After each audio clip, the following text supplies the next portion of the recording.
This is Tim McVeigh at Cosmos. It's subtitled Twisted Sonnet. This is an interesting poem. I have watched several interviews with people who've spoken about these sociopaths and psychopaths and psychotics who will always be completely dense as to the state of the killer.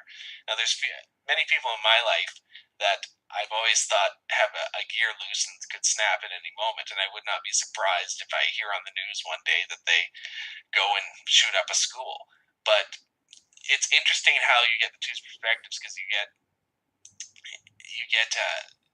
something that's completely outside of the sonnet in a way, but it also is form meeting function like Siamese reflection. Although I would argue Siamese reflection is still a much better poem than this. You get the two clash of the psychotics of Tim McVeigh and his sick mind, but you also get the idea of he was such a good boy, polite and giving, and this is always something that you see in these interviews after the aftermath of shootings and bombings and everything, where they're just completely clueless as to the state of them and have no insight into what's going on to their mind. Mm.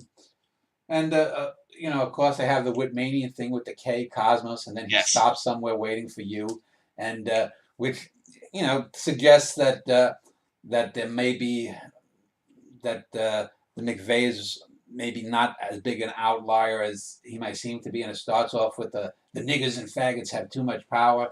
So I mean, you get that. And it's almost as if each stands as a distinct unit unto itself, even though they cohere.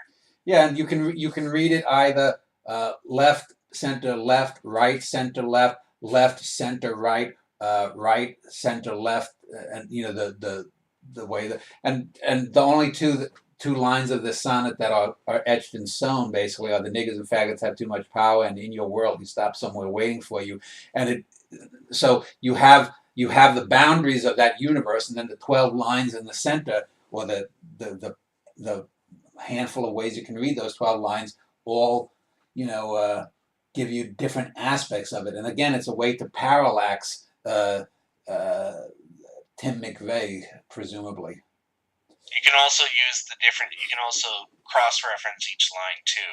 So you get, even though this is just a page-long sonnet, you could argue that this is something that's closer to 4 or 5 pages in length because of all the different ways you can read it.